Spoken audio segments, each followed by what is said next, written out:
This is the Thoughtful Travel Podcast. I'm your host, Amanda Kendall of the notaballerina.com travel blog. Every episode I'll share travel tales from several fellow travel lovers, and together we hope to entertain and inspire you, remind you of some of your own great travel experiences, and encourage you to hit the road again soon.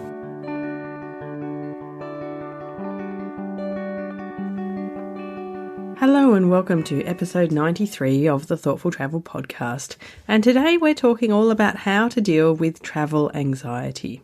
We talked about being anxious about travelling a couple of months back on episode 71, so if you're curious about this topic, do go back and have a listen to episode 71 as well.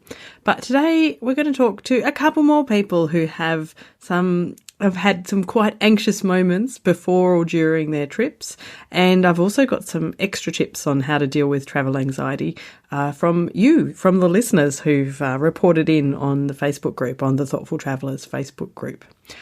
Before we get to the anxious part, here's the fun part. The sponsor of today's episode is Travel Journal School.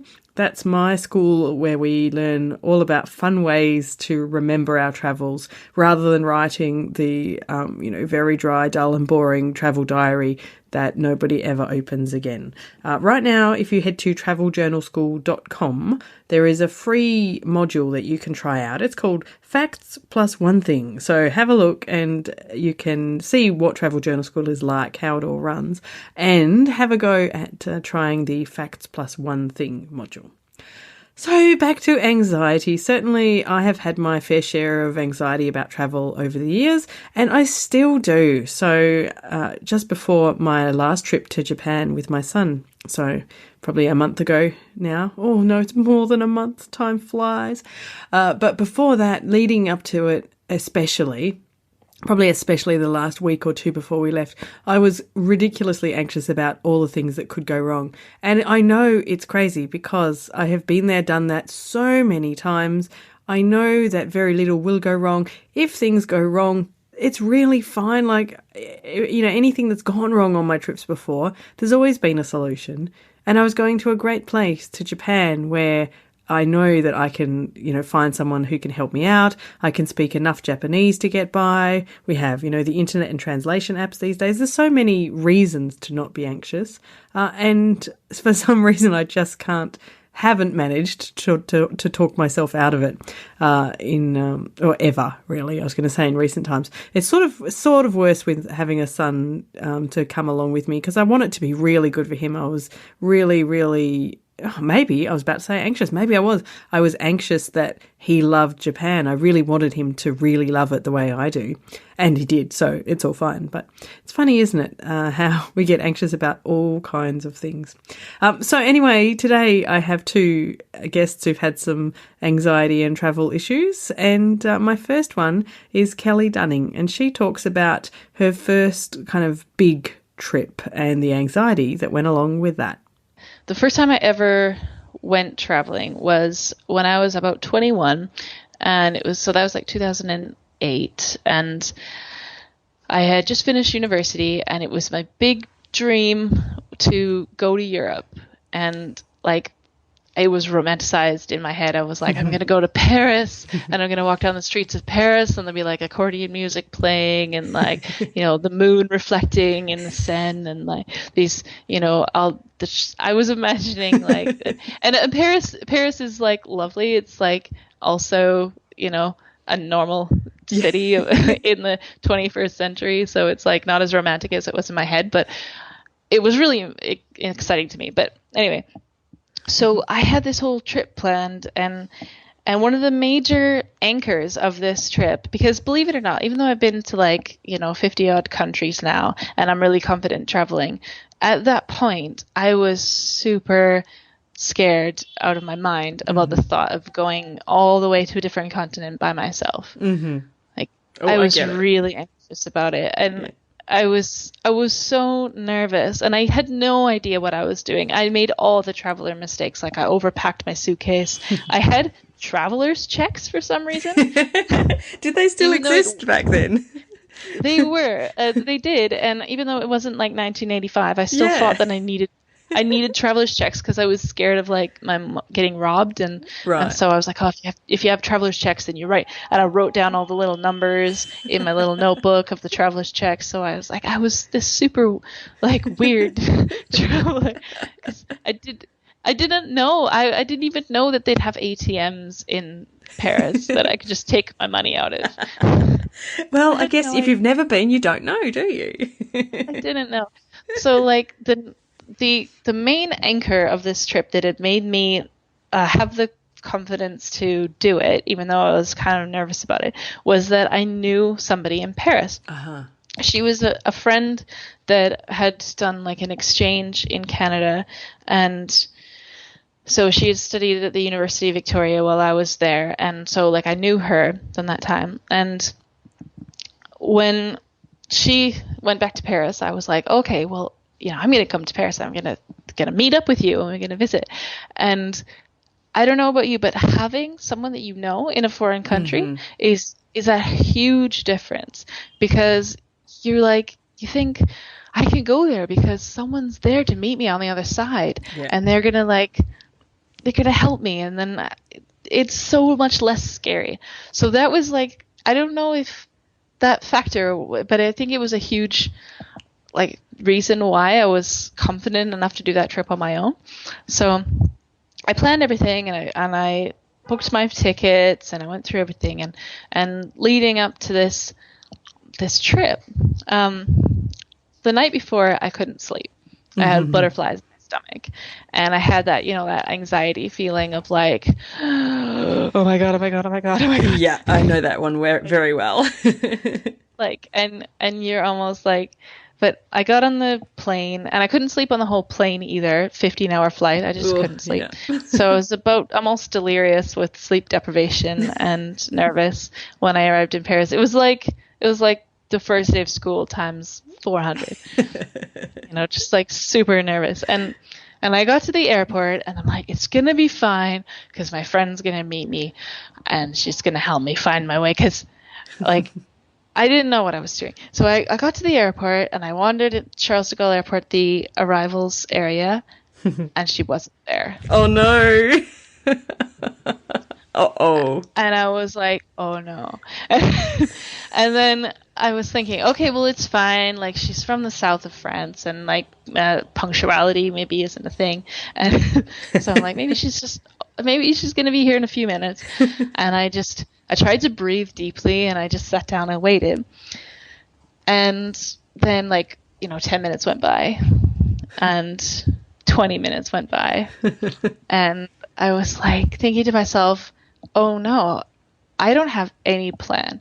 I didn't make a plan for what would happen if this happened. Oh no, no plan B. I don't have a plan B. I didn't have, it was 2008. I didn't really have a cell phone. So I didn't have anything to look up where to go, what to do. I hadn't figured out how to get from Charles de Gaulle Airport into downtown Paris. I didn't know the train system. I didn't have a hotel or a hostel in mind as a backup. I had no plan B. Oh no. Oh, this is very stressful.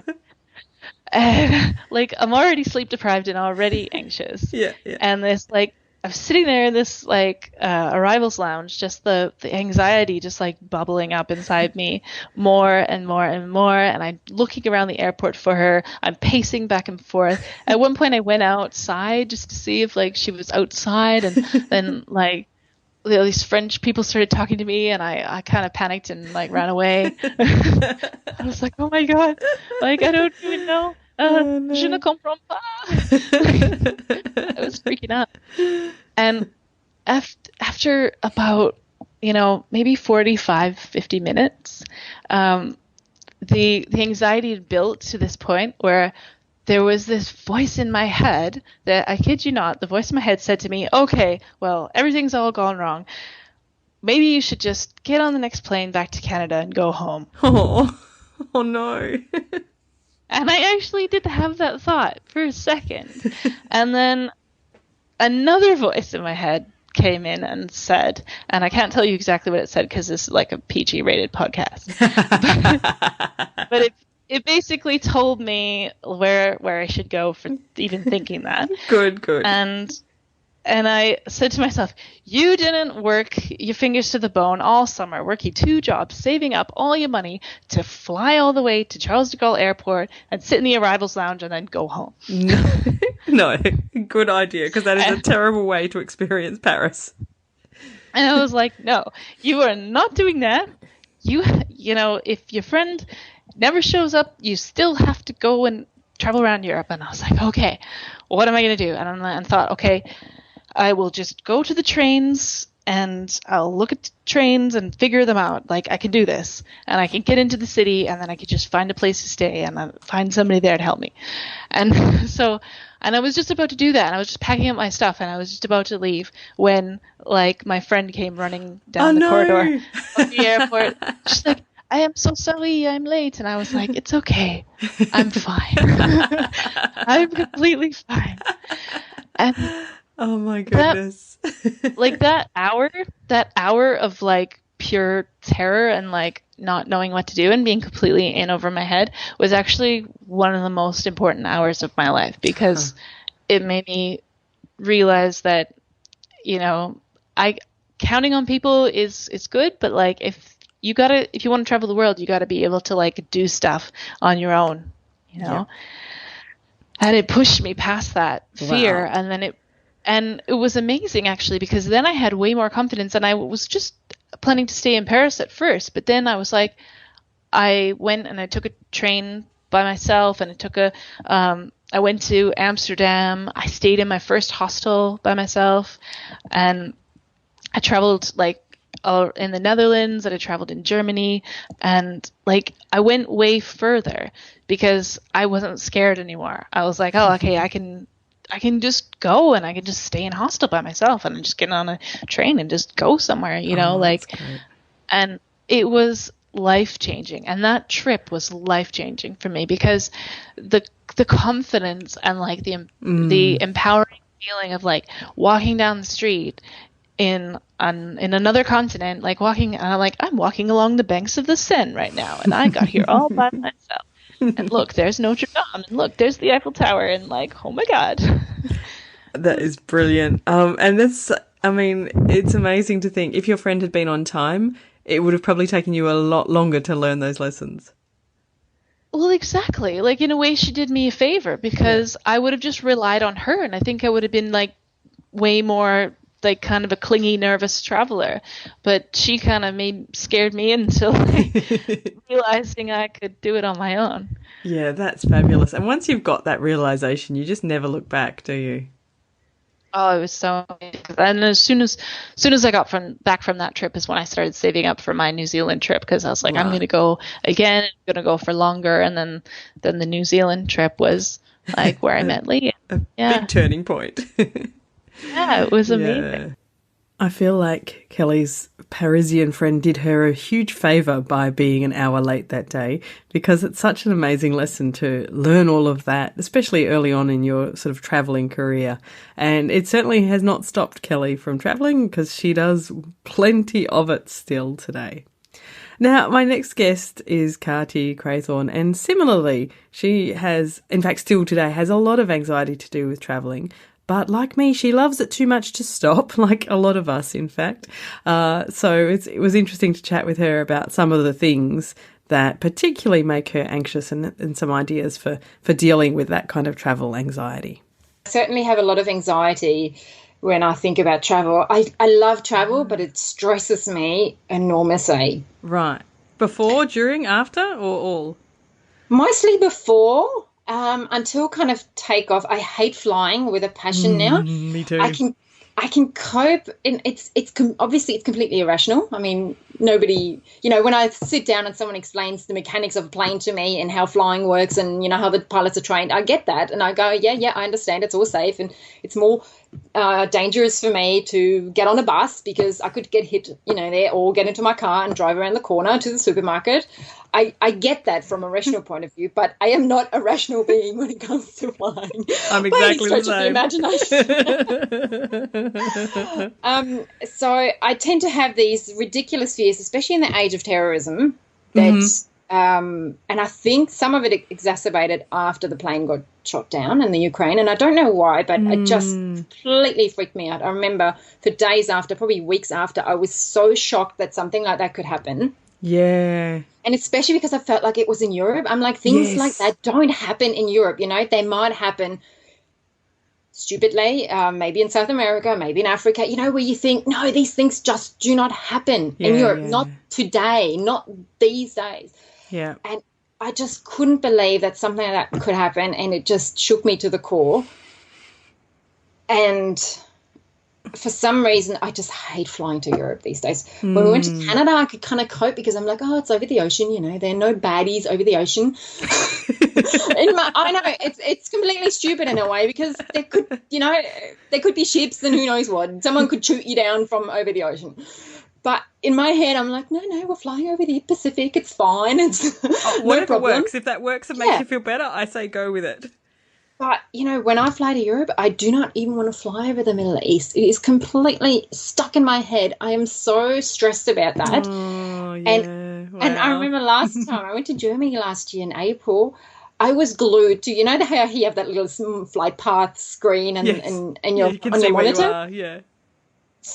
We left Dubai, and until we, I think, hit kind of Frankfurt, you know, kind of Central Europe ways, I was glued to my screen. I was just watching the flight path the whole time, and I'm like, oh my gosh, we're flying over Iran. Oh, that should be fine. Oh no, we're getting into Turkey. We should be fine. And I'm just like, you girl, you're making yourself sick. And I was beside myself, really. Yes, I was hyperventilating. I'm just like, you know, sitting on my seat, grabbing the armrests. And so, I mean, I have some, you know, breathing techniques that I try and just go, just breathe. But sometimes it just gets a bit too far, and it's almost like a brown paper bag. Give me something that I can fit into moment. Yeah. So I try not to go there in the first place, but it's a little hard in the present climate. Yes, there's a lot of reminders around, so it's hard not to think about it. Yeah. You know, and people just say, oh, you know, that's just, you know, if it's your day, it's your day. And you could just go, but I don't want it to be my day. Exactly. Thank you very much. It's really and because it's always a choice that you've made. You've made a choice to take that trip, so you feel, you know, I want to actually get to where I want to. Yeah, and if it was going to be your day, you would have stayed home. So you know, it's so I'm trying to kind of just, you know, approach it mindfully and be present and not just get stressed about it. I might pray on the flight or something, or, you know, kind of just try and keep myself calm, but it's not always easy. No. So, you know, flying's not a lot of fun. That's one thing that I can get quite anxious about. Food is another issue, depending on where I'm going. Mm-hmm. So if I'm going back to Germany, I don't tend to get too anxious because, you know, I usually visit family and, you know, I know what kind of food I can buy there and that. But I went to Peru 4 years ago on a trek across the Andes. Wow, cool. Machu Picchu. So it was sort of 4 days of camping and hiking. Mm-hmm. And I had no control over the food because, you know, I was with a group. We visited a World Vision project beforehand, and then from there we went on to do this trek. Oh, nice. And that was all really fantastic, but I was just beside myself with worry about, you know, what would I do if I get sick? Because because I've got high gluten intolerance, if I eat, it could be just a crumb. It doesn't have to be, you know, a slice of bread. It could just be such a crumb. Wow. Yeah, it could be the tiniest amount of cross-contamination. I get sick, and I'm thinking, if I'm sick, I have to deal with the altitude. I have to hike. I have to camp. There are no toilets. This is really bad. Yeah, I can understand that would be highly stressful. I mean, just from the experience of having had like, you know, kids in my son's class with, you know, severe allergies and stuff. Yeah. And, you know, when they come to your house and, you know, it is just a crumb that could really, you know, be set them off. Yeah. So, but yeah, to be traveling somewhere like and hiking and, you know, it's, you really, what are you going to do if you get sick? And exactly. Oh, wow. You know, so I had my little kind of first aid parcel kit with me. Right. And amazingly, I didn't get sick. I was just beyond grateful. Yep. But they kind of really got, and I think what helped was that in that part of Peru, their diet is high in fruit and vegetables mostly, and quinoa. And quinoa is naturally gluten-free, and that was just the best. Fabulous. Like the diet itself lended, what they eat lend itself to being gluten-free, and I was so wrapped. And the tour guide got it to, I think, a large extent. They, sometimes they don't understand all the foods that could have gluten in it because they think, it's just wheat. Yeah. But it was just amazing, and I did the track, and all I got was altitude sickness. So, that's not okay, but it's better than being more. But sick I didn't get any food effects or anything, so I was super happy about that. Yes, but I have gotten plenty of sick elsewhere, so that always plays on my mind. And I can imagine. Being paired, and it's a bit painful when you're traveling with other people, but. Yes, I can imagine it can be tricky. Yeah, but yes, it's hard, isn't it? I think I for the benefit of other people, I know that you probably know about Jodie's Legal Nomads gluten-free cards. So I think she's got them for quite a few countries now, which look like they're really helpful. So I'll put a link in the show notes to those for anyone else who's traveling with gluten intolerances. So no, that's definitely, and she's got a great website. Yes. All this stuff. And, I mean, she's got it way worse than what I have.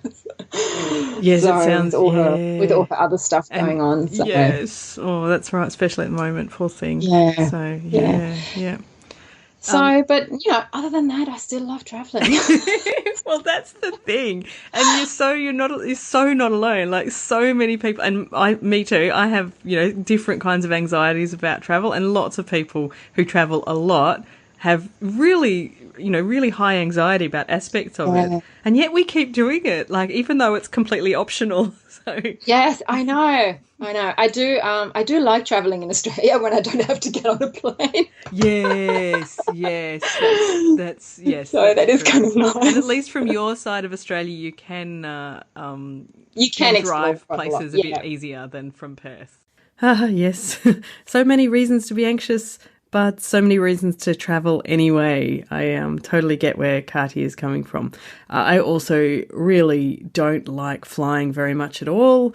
I've come to tolerate it better over the years, but I don't love it in any respect, and it's just a means of getting from A to B. There's nothing about it that I like really, except the fact that I end up in a different country. But in the show notes, I'll leave links to a couple of really useful blog posts that Kristen from Simple Family Travel, who's a member of our Thoughtful Travellers Facebook group, has posted. So she interviewed a pilot with Swiss Air, and there's two posts, one about kind of, the fear of flying and what to do about that, and how to understand turbulence and what it's all about. And my favourite part of that post is that he says, there has been no aircraft accident within the past 40 years where turbulence was the root cause. So, because turbulence terrifies me, I just do not like sitting through it in any way. But if I can be on the plane and thinking, okay, this has never caused an accident. I mean, basically never. Basically nearly my whole lifetime, maybe more. It hasn't caused an accident. So really there's nothing to worry about. It's just unpleasant. Anyway, speaking of the Facebook group, I also asked in there about other people who have anxiety around travel and ways that they deal with it. So Leslie actually had a similar anxiety to me around missing flights. So she said she tends to get to airports quite early, and that after all these years of travelling for work, and Leslie travels a lot, I know, she just still has this idea that somehow her otherwise completely reliable alarm will fail at that crucial moment. And I still think this too. And I've never missed a flight ever. And I just don't imagine I ever actually will. But I still very much worry about it. And the night before, if I have an early morning flight, I'm incredibly anxious and I really don't get any sleep at all. So it's crazy. But still, this is, anxiety is not always something that we are very much in control of, is it? Or it's not even predictable. Alicia from the Facebook group also had quite a list of things that she checks. So she double checks she has everything she needs before she leaves the house, double checks everything's turned off at home, reads the emails for her flights twice so she knows exactly when and where it's from. I've never done this, but I have heard of people who've turned up 24 hours early or late for their flights, especially just after midnight flights. It's easy to do, I think. She tries to get to the airport early enough to have a coffee or a wine, depending on the time of day, which also sounds like a lovely idea to me. And she books a window seat near the wing where the turbulence is the most minimal. And I think that blog post about understanding turbulence said the same thing. Now, Joanna from the Facebook group also has anxiety about travelling, but it's a quite different reason. That was interesting to mention, I thought. So she suffers from rheumatoid arthritis. And so she said that her nerves come from trying to plan for the pain of getting to the flight, sitting down and living through the hours of ache until she can get off again. But she says she loves to travel and refuses to give up on her adventures. And so her tips were that she depends on music, books, and the kindness of strangers to lift her spirits and carry her through, which is lovely. And my final tip is one that's not applicable to me because this is something I love, but I completely understand. It was something I hadn't really thought about, but Kim mentioned that her partner and her are both rather introverted and they get really anxious about trying to communicate with someone in a language other than English, which makes a lot of sense. I mean, perhaps from living many years in other countries where I didn't speak the language, I've very much got used to that. And I tend to be more extroverted and I tend to love kind of, trying that fun of trying to communicate with people when we both don't really have a common language. But I can understand that for other people that could be, quite anxiety provoking. So Kim said when they travel together, they take turns. So before entering a situation where they need to talk with someone, they literally decide beforehand who's taking the lead. And so if one of them is particularly overwhelmed or tired, they can kind of rest or just listen and step in if the other one really needs help. I thought, well, that was a very useful thing to consider ahead of time and to reduce some of that anxiety as well. So there you go. I'm very keen to know more of your tips for helping deal with travel anxiety. I think probably all of you listening will agree that no matter what anxiety you have, it's still well worth doing it and getting through it and just traveling. So I think it's amazing, really. I think I said in one of the interviews today that this traveling business we do, it's most of the time it's completely optional. Despite the fact that it makes us anxious, we still do it. So it must be really good for us. So that's it for episode 93 today. I will give you a list of things that I'm going to put in the show notes. So you can head to the show notes at notaballerina.com/93 to find all of these things. There'll be a link for Travel Journal School, so you can try out the Facts Plus One Thing module. That's at traveljournalschool.com. A big thank you to Kelly from Global Goose. So she's at global-goose.com. And an equally big thank you to Kati from Queensland and Beyond. She's at queenslandandbeyond.com for their great contributions. It was great to have them openly speak about their anxieties to do with travelling. Also head to notaballerina.com/71 where you can listen to our episode before about getting past travel anxiety. And a few things I mentioned during the show, I'm going to put a link to Jodie from Legal Nomads, her gluten-free cards, which I have heard from lots of travellers who have gluten intolerances that these are super, super useful. I know she's put a lot of effort and care into making them really useful and accurate. And also to those 2 posts of Kristen's from the Swissair pilot interviews. They were really fascinating. So they're at simplyfamilytravel.net, but I'll put the exact links in the group. As always, do come over and head to facebook.com/groups/thoughtful travellers if you want to join our Thoughtful Travellers group. You can also just type Thoughtful Travellers into the Facebook search bar and you should find us there. We're a lovely bunch of people and we have a lot of fun chatting about all things thoughtful travel. Thank you very much for listening and I'll be back soon. This has been another episode of the Thoughtful Travel Podcast. Show notes and other information are at notaballerina.com/podcast. Join me again soon for another chat about why we travel. Bye for now.